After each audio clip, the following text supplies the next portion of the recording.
गज? मात्र गज नहीं देवराजेंद्र, एक नवजात गज। प्रभु, ये क्या कह रहे हैं आप? इस गज शिशु का शीश ही माता पार्वती के पुत्र का शीश होगा? ये कैसे संभव है प्रभु? स्मरण कीजिए देवगण, महादेव ने ये तो नहीं कहा था कि हमें मानव शिशु का शीश ले जाना ही अनिवार्य है।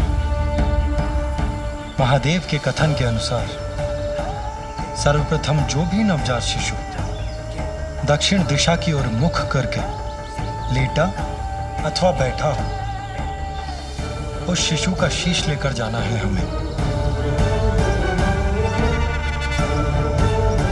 और ये गज शिशु नवजात भी है और इसका मुख दक्षिण दिशा की ओर भी।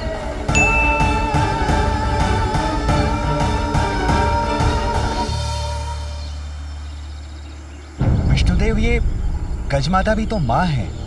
जब ये निद्रा से जागेगी और अपने पुत्र को अपने समीप नहीं पाएगी तो इस माँ की भी क्रोधाग्नि जागृत हो जाएगी और तब ये भी भयंकर उत्पात मचाकर सर्वत्र विनाश करेगी। नहीं सूर्यदेव, शिशु के जन्म पर माता उस पर अपना वात्सल्य उड़ेलती है, उसे अपने तन से स्नेहपूर्वक लगाकर उसका पोषण करती है। पल भर के लिए भी उसे अपनी आंखों से ओझल नहीं होने देती। किंतु उसके विपरीत ये गज माता अपने पुत्र से दूसरी ओर मुख करके निद्रामग्न है, अर्थात उसे अपने शिशु का ध्यान भी नहीं। उसने तन और मन दोनों से शिशु का त्याग कर दिया और ये नवजात शिशु अपनी माता के समीप होकर भी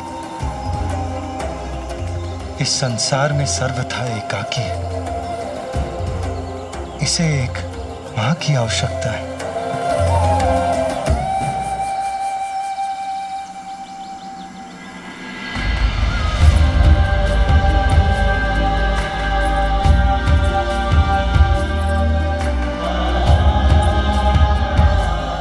और वहां एक अन्य मां अपने पुत्र के लिए व्याकुल है।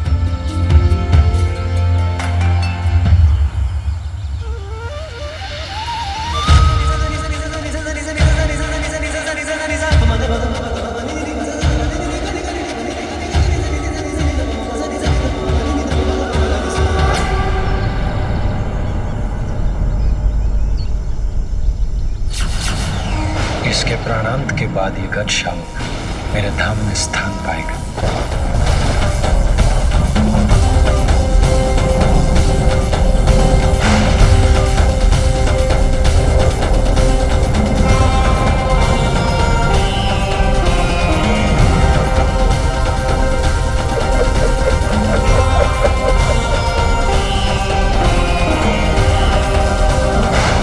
ये पाश किसका है और कौन है जो इस शिशु को बांधने यहां तक पहुंच गया?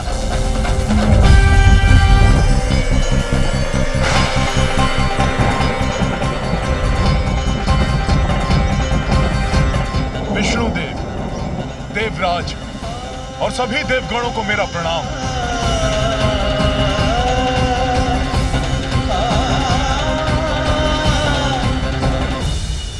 प्रणाम यमराज, किंतु आप और यहाँ, आपके यहाँ आने का क्या प्रयोजन है? देवराज, मैं यहाँ अपना कर्तव्य निभाने इस गज शिशु को मृत्यु प्रदान करने आया हूँ। किंतु यमराज, महादेव ने तो हमें आदेश दिया है कि दक्षिण की ओर जिस नवजात शिशु का मुख हो उसका शीश हम उनके पास पहुंचा दें, जिसके अनुसार ये गज शिशु उनके लिए सर्वथा उपयुक्त होगा। यही तो महादेव की लीला है। इस गज शिशु को मात्र 1 दिवस की अल्पायु प्राप्त है। यमराज इसे मृत्यु देकर और हम इसका शीश लेने एक साथ यहां पहुंचे। अर्थात महादेव की ये इच्छा नहीं है कि हम किसी शिशु की आयु छीनकर उनके पुत्र को शीश प्रदान करें। जब इस गज शिशु की मृत्यु होने ही वाली है, तो हमारे द्वारा इसका शीश ले जाने में कुछ भी अनुचित कहाँ है? इसे ही कहते हैं परमात्मा का न्याय।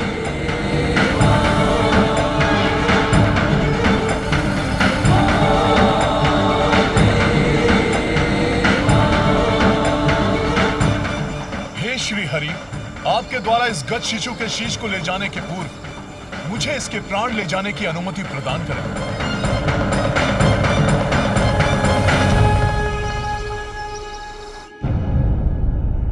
कितना समय बीत गया और मेरा पुत्र अभी भी निष्प्राण है। स्वामी,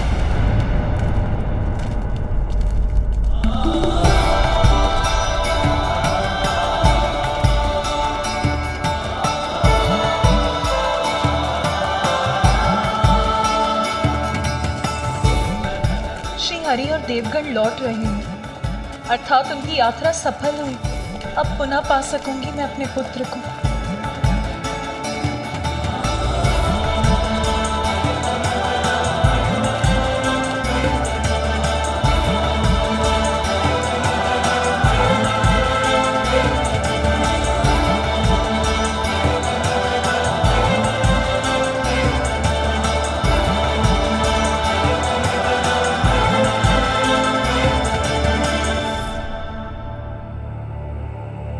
किंतु वो शीश कहाँ है जो श्री हरि और देवगण अपने साथ लाए हैं? अब तो वही शीश मेरे पुत्र का शीश होगा।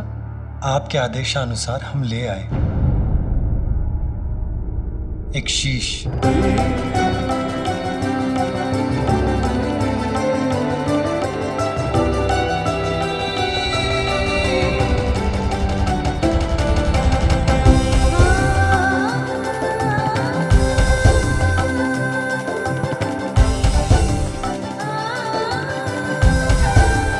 सूर्यदेव इस शीश को लेकर उस गुफा के भीतर जाएं, जहां हमारे पुत्र का पार्थिव शरीर स्थित है।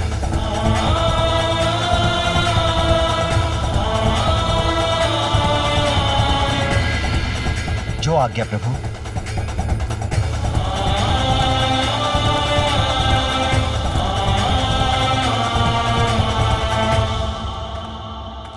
प्रभु, मुझे अभी भी एक शंका है। हम नवजात शिशु का शीश तो ले ही आए, किंतु उसे आपके और माता पार्वती के पुत्र के धड़ से कौन जोड़ेगा प्रभु? इंद्रदेव देवराज होने के नाते इस प्रश्न का उत्तर तो आपको भी ज्ञात होना चाहिए। ये कार्य अश्विनी कुमार करेंगे देवराज। आपको तो ज्ञात ही है, वो अत्यंत निपुण शल्य चिकित्सक हैं। क्यों, उचित कह रहा हूं ना मैं? जी प्रभु। देवराज इंद्र को तो अवश्य ज्ञात होगा, जब अश्विनी कुमारों ने ऋषि दधंग का शीश उनके धड़ से विलग करके उसे पुनः उनकी देह से जोड़ दिया था। ऋषि दधंग को ब्रह्म विद्या का गूढ़ ज्ञान प्राप्त था। ये वो वैदिक विद्या है जिससे देवता देवत्व के चरम तक पहुंच सकते हैं। देवराज इंद्र ने उनसे यही विद्या सीखने का प्रयास किया। मैं देवराज इंद्र हूं और मैं यहाँ आपसे ब्रह्म विद्या सीखने आया हूँ, इसलिए ये विद्या मुझे सिखाने की कृपा करें। देवराज, ये विद्या तो केवल उन्हें ही सिखाई जा सकती है जो किसी भी अवस्था में इसका कोई दुरुपयोग ना करे। आप देवराज अवश्य हैं, किंतु मुझे यह विश्वास नहीं है कि ये विद्या आपको सिखाना संसार के हित में होगा। ऋषिवर, आपने देवराज इंद्र को यह विद्या सिखाने से मना किया। अगर यह विद्या मुझे प्राप्त नहीं हो सकती, तो किसी और को भी नहीं दी जा सकती। याद रहे, यदि आपने अपने इस मुख से अपनी यह विद्या किसी और को सिखाई, तो उसका भीषण परिणाम झेलने के लिए तैयार हो जाइए। मैं आपके शीश को आपके देह से विलग कर दूंगा। किंतु ऋषि दधंग ने इस विद्या को देवराज को देने से मना कर दिया। किंतु उसके कुछ समय पश्चात ही अश्विनी कुमार ऋषि दधंगे से ब्रह्म विद्या सीखने के लिए पहुंचे। ऋषिवर, प्रणाम ऋषिवर। ऋषिवर, हम अश्विनी कुमार आपसे ब्रह्म विद्या सीखने के लिए आए हैं। इस विद्या का ज्ञान हमें हमारे कार्य में और कुशल बना देगा। यदि आपने अपने इस मुख से अपनी यह विद्या किसी और को सिखाई तो उसका भीषण परिणाम झेलने के लिए तैयार हो जाइए। मैं आपके शीश को आपके देह से विलग कर दूंगा। देवराज की चेतावनी को मुझे इन्हें संकेत द्वारा ही बताना होगा। आप किसी भी प्रकार की चिंता ना करें। हम शल्य चिकित्सा में इतने निपुण हैं कि शरीर से विलग कोई भी अंग को जोड़ने का सामर्थ्य रखते हैं। इस प्रकार ऋषिवर अपने मुख से अश्विनी कुमारों को ब्रह्म विद्या का ज्ञान नहीं देंगे, और यदि देवराज इंद्र कुपित होकर उनका शीश विलग करते भी हैं तो वो मात्र।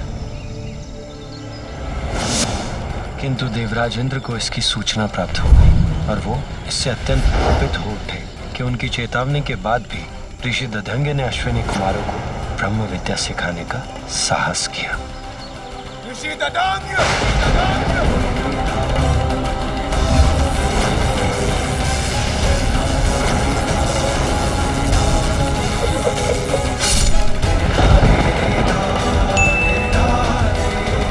इसके उपरांत दोनों अश्विनी कुमारों ने ऋषि दधंगे के शीश को उनके शरीर पर पुनः स्थापित कर संजीवनी विद्या से उन्हें पुनर्जीवित कर दिया।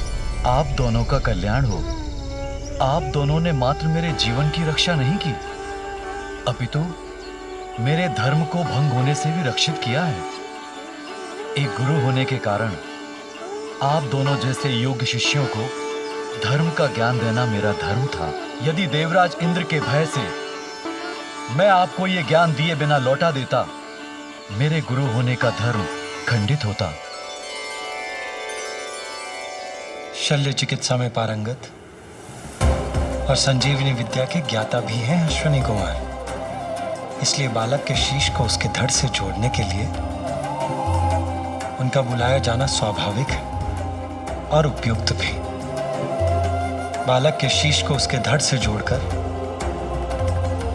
वो उसे प्राण दान देने में समर्थ है।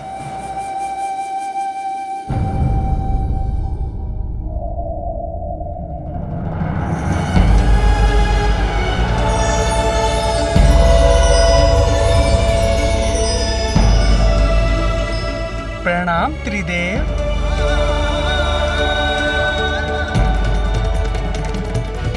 प्रणाम देवतागण।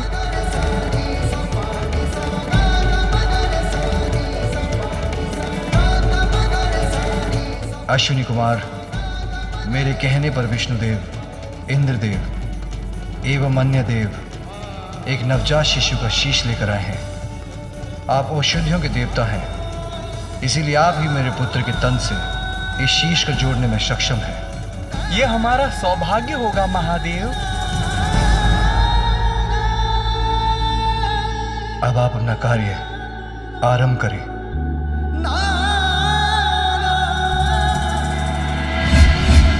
देवगण,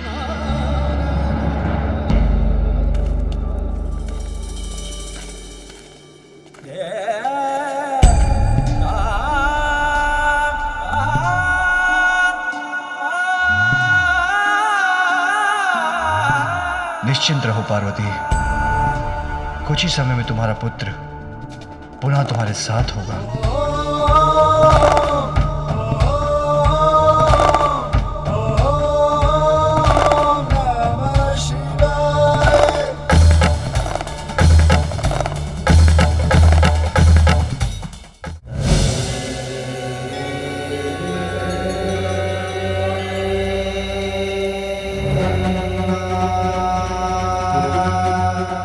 महादेव, हम शीश को तो बालक के शरीर से जोड़ देंगे, किंतु इनकी मृत्यु आपके त्रिशूल के प्रहार से हुई थी, इसलिए हम इन्हें जीवन प्रदान नहीं कर सकेंगे।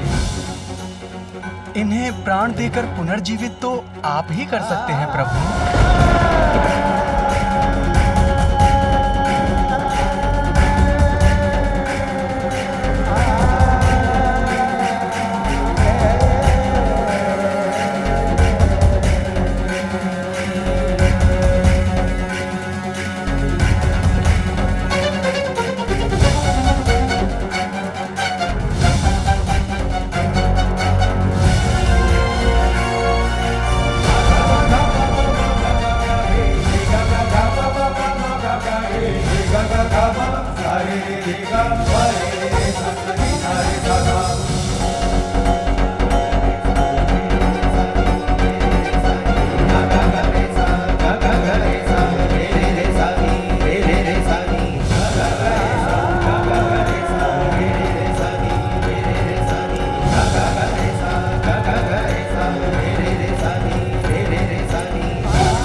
हमने अपना कार्य कर दिया प्रभु। अब मैं बहुत विचलित हो रही हूं। मैं अपनी दिव्य दृष्टि से भीतर देख सकती हूं, किंतु स्वयं देखने पर मैं अत्यंत व्याकुल ना हो जाऊं। देवी सरस्वती, क्या आप मुझे देखकर बता सकती हैं कि वहां क्या हो रहा है?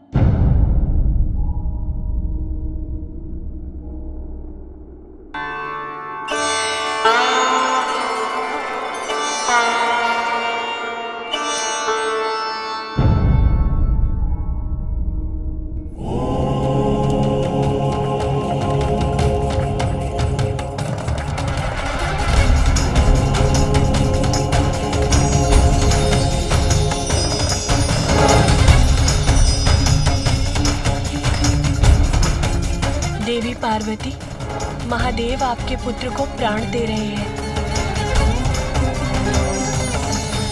उनके पांव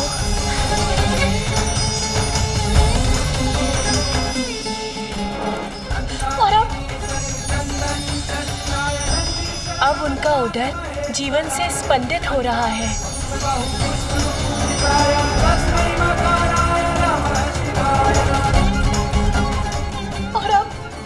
क्या हो रहा है वहाँ? अब उनके हाथ और उनकी भुजाएं, उसमें भी जीवन का संचार हो रहा है।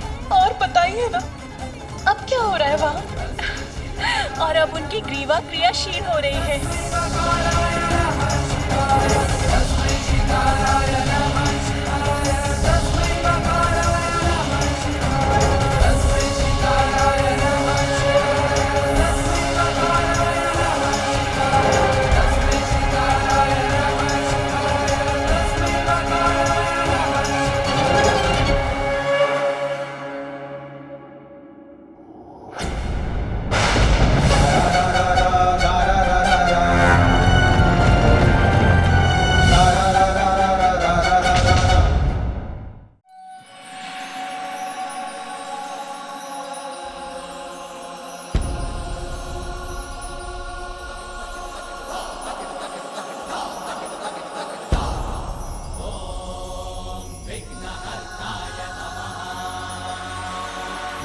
हमें आज्ञा दीजिए प्रभु।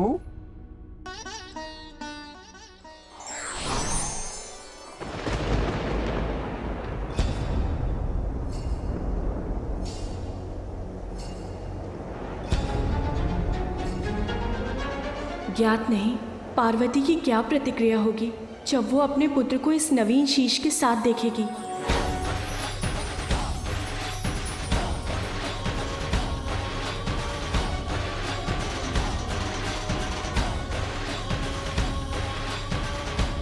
पार्वती नंदन के पुनः जीवन ने अंततः हम देवताओं को माता के कोप से रक्षित कर दिया। मेरे पुत्र को इस बार मैं स्वयं से दूर नहीं जाने दूंगी। स्वामी, स्वामी,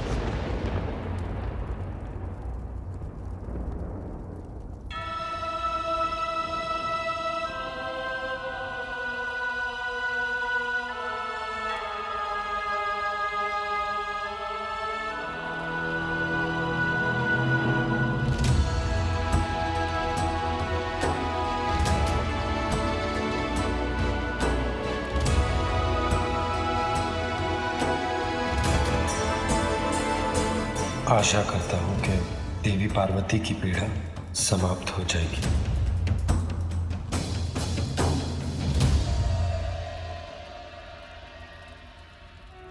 माँ। ओम नमस्ते गणपते त्वमेव प्रत्यक्षं तत्त्वमसि त्वमेव केवलं कर्तासि त्वमेव केवलं धर्तासि त्वमेव केवलं हर्तासि त्वमेव सर्वं खल्विन्दं ब्रह्मासि।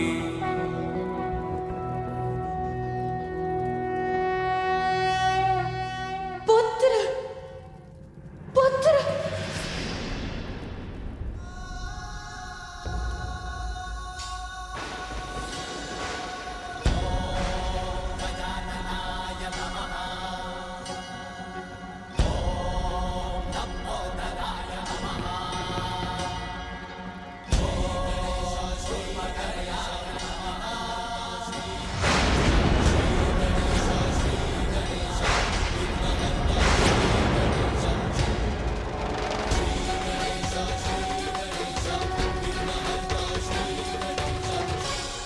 कौन है ये बालक?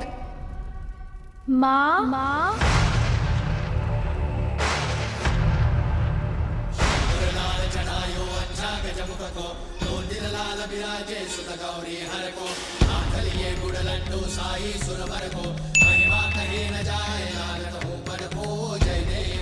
कौन विचित्र गजमुख बालक है जो मुझे माँ कहकर पुकार रहा है? ये तो मेरा पुत्र नहीं।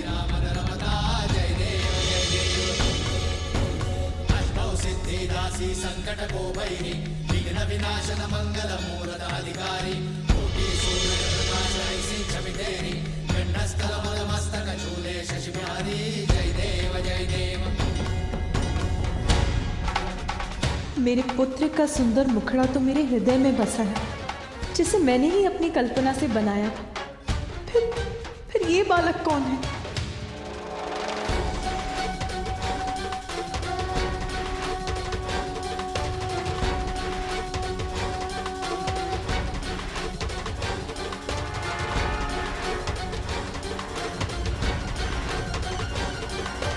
माँ। जिसकी आशंका थी वही हुआ। माता अपने पुत्र को इस रूप में स्वीकार नहीं कर पा रही हैं।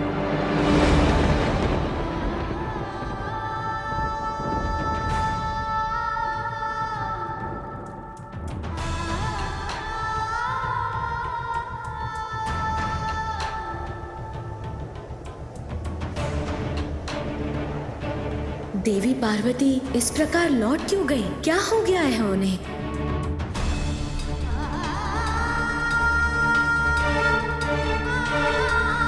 माँ, मैं आपकी सेवा करने, आपको सुख देने आया हूँ।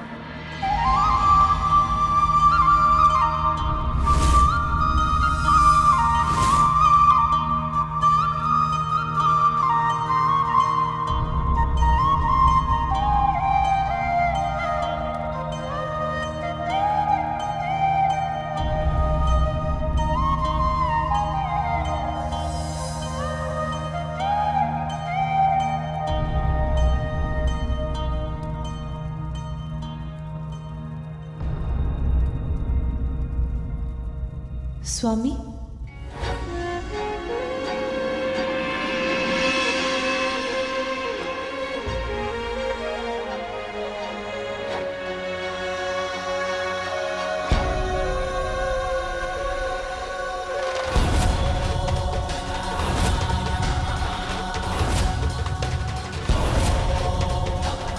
गजमुख, पार्वती पुत्र का नवीन शीश तो गजमुख है।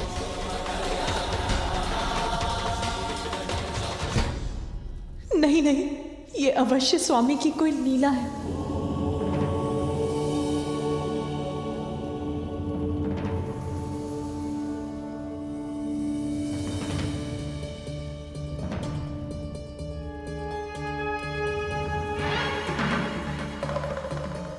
देवी पार्वती अपने पुत्र की पुरानी छवि के मोहवश अपने ही पुत्र को इस नवीन रूप में स्वीकार नहीं कर पा रही है, किंतु अपनी मां के मुंह फेरने से इसके कोमल हृदय को आहत होने से बचाना होगा। पुत्र, तुम कुशल तो हो ना?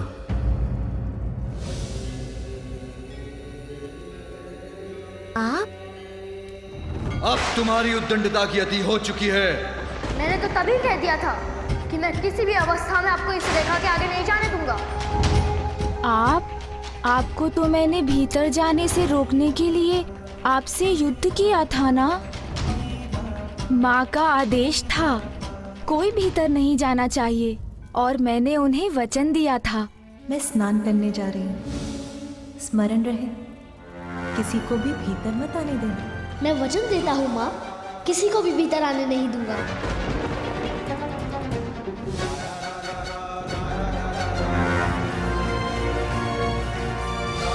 मैंने अपना वचन निभाया माँ।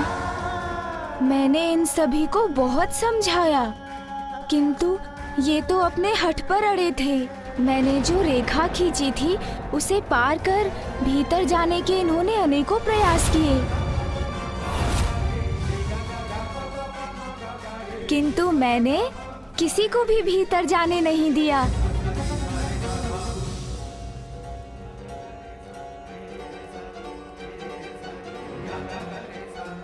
जब आपने मुझे कहा था कोई भीतर नहीं आना चाहिए, तो फिर कैसे जाने देता मैं इन्हें?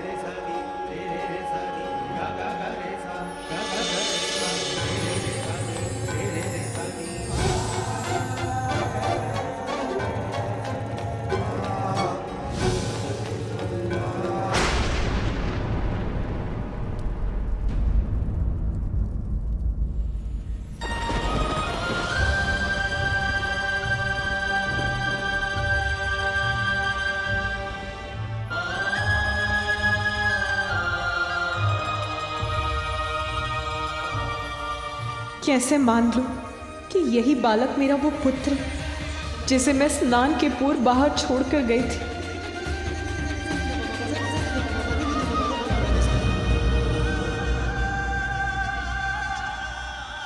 पुत्र, तुम जिनसे युद्ध कर रहे थे वो सभी तुम्हारे अपने ही थे, किंतु अहंकारवश तुम किसी को पहचान ही नहीं सके। मुझे देखकर मेरा उपहास कर रहे थे, किंतु तुम मेरा वास्तविक परिचय नहीं पा सके, नहीं देख सके। इस जगत के रोम रोम में व्याप्त हूं मैं। तुम्हारा पिता हूं, तुम्हारा पिता हूं, तुम्हारा पिता हूं, तुम्हारा पिता हूं, तुम्हारा पिता हूं।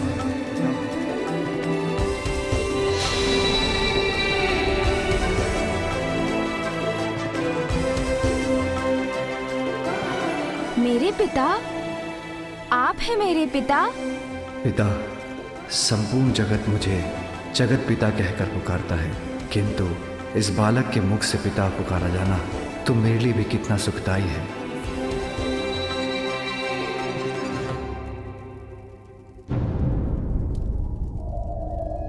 प्रणाम पिताश्री।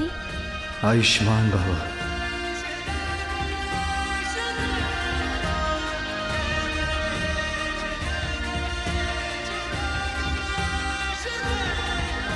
उठो पुत्र।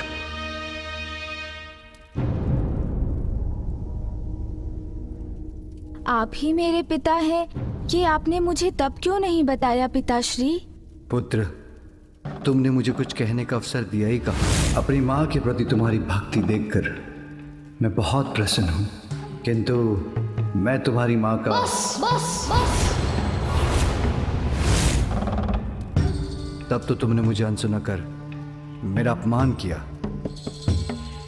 मेरा ही नहीं, संसार के रचयिता ब्रह्मदेव और जगत के पालनहार विष्णुदेव का भी अपमान किया। हमसे व्यर्थ संघर्ष मत करो। मुझे जो करना है वो मैं करके ही रहूंगा। चले जाइए यहाँ से। संसार के सभी क्रियाकलापों के संरक्षक, धर्म कर्म में सहायक सभी देवताओं का अपमान कर उन पर भी आक्रमण किया तुमने।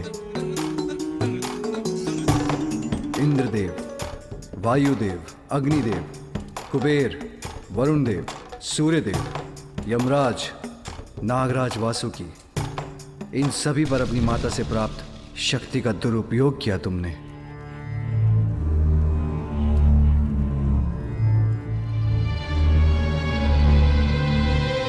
तुम्हारे अहंकार के कारण, यही कारण था पुत्र कि मैं तुम्हारा शीश तुम्हारे शरीर से विलग करने पर विवश हो गया।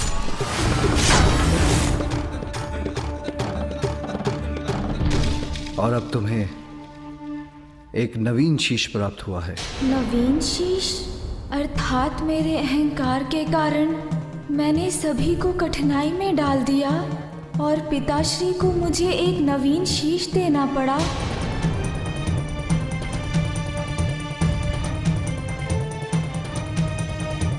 पिताश्री, मुझसे बहुत बड़ी भूल हुई। मुझे ऐसी उद्दंडता नहीं करनी चाहिए थी। उसके लिए मैं आप सभी से क्षमा मांगता हूँ। और पिताश्री, अहंकारवश आपका अपमान करने के लिए आपसे भी क्षमा याचना करता हूँ।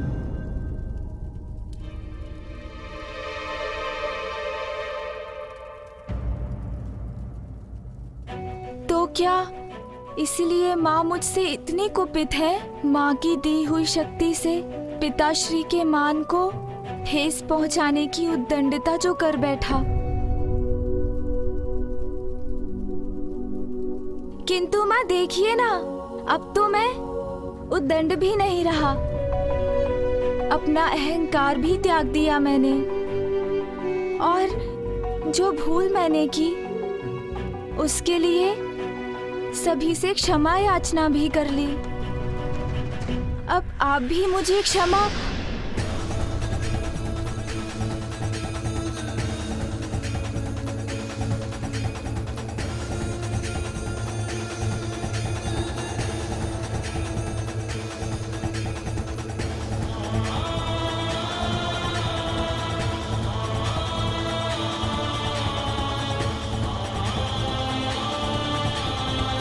माँ ने मुझसे अपना मुख क्यों फेर लिया?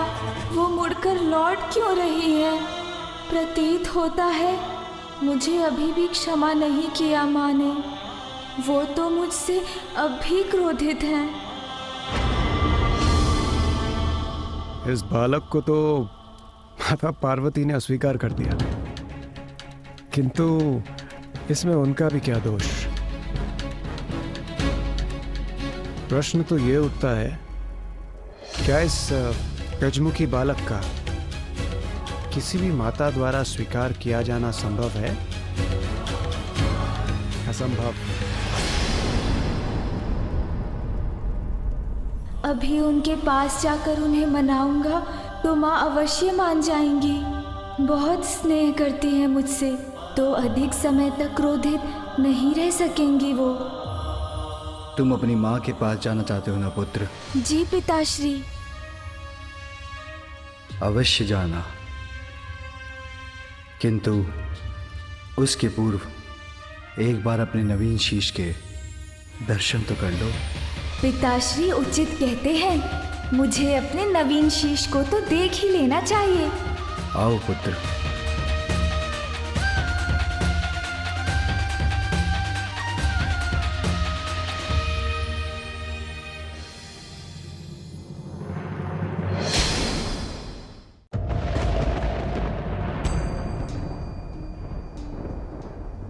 इस सरोवर के जल में अपना प्रतिबिंब देख लो। आगे बढ़ो।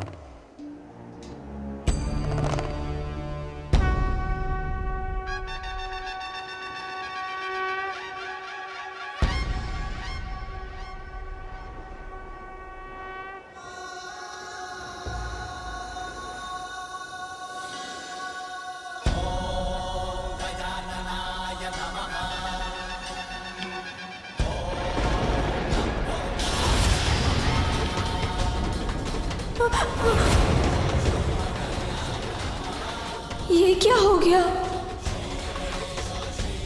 नहीं नहीं, ये कैसा शीश है? ये मेरा शीश नहीं हो सकता। आपका पुत्र तो मेरी कल्पना से भी अधिक सुंदर है। कितनी मनमोहक मुस्कान है, जैसे चारों दिशाओं को प्रकाशित कर रही हो।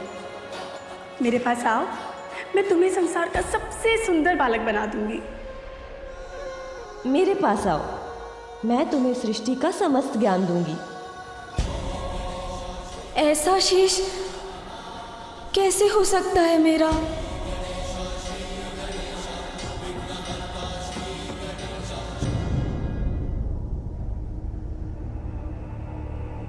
मेरा ये मुख पृष्ठ, मेरे ये बड़े बड़े कान और ये सूंड तो गज धारण करते हैं ना पिताश्री।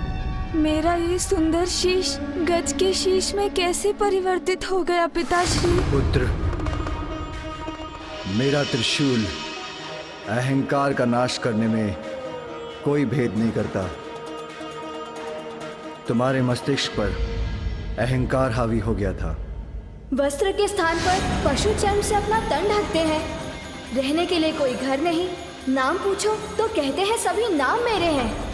अब ऐसी बात करने वाले को बहरूपिया नहीं तो और क्या कहूँ, और क्या कहूँ, और क्या कहूँ, और क्या कहूँ। जिसे नष्ट करने के लिए मेरे त्रिशूल ने तुम्हारे शीश को तुम्हारे तन से विलग कर दिया, और जिसे मेरा त्रिशूल भस्म कर दे उसे पुनः नहीं जोड़ा जा सकता। किंतु तुम्हारी मां ने तुम्हें पाने के लिए इतना त्याग किया था। इतनी कठोर तपस्या के बाद विष्णुदेव से वरदान प्राप्त कर तुम्हें जीवन दिया था। विष्णुदेव के वरदान की मर्यादा के लिए तुम्हारी मां की पुत्र प्राप्ति की प्रबल इच्छा को साकार बनाने के लिए और भविष्य में तुम्हारे द्वारा होने वाले जगत कल्याण के लिए तुम्हें दूसरा शीश देकर पुनर्जीवित तो करना ही था पुत्र।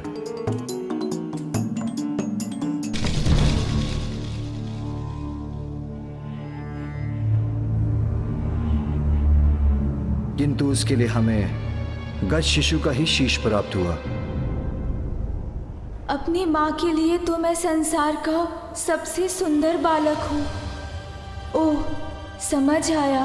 मेरे इस नवीन रूप के कारण ही मुझसे दूर हो रही है माता। पिताश्री, माँ को तो मेरा वो पिछला रूप ही प्रिय है। अब मैं उनका सुंदर पुत्र नहीं रहा, इसीलिए वो मुझसे बात किए बिना, मेरा अभिवादन भी स्वीकार किए बिना, मुझे देखे बिना, कुछ कहे बिना ही लौट गई। नहीं पुत्र, माता के हृदय में संतान के प्रति आघात स्नेह रहता है पुत्र।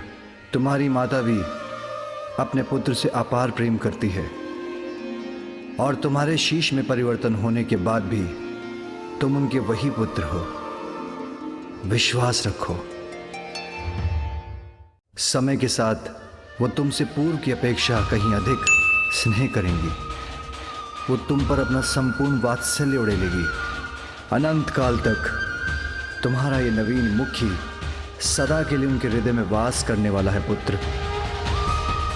और तुम भी अपने शीश के विषय में विचार करोगे तो तुम्हें ज्ञात हो जाएगा कि ये हर प्रकार से तुम्हारे पूर्व के शीश से कहीं उत्तम है।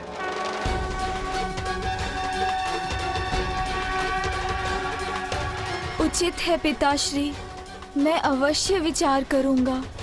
मुझे आशीष दीजिए।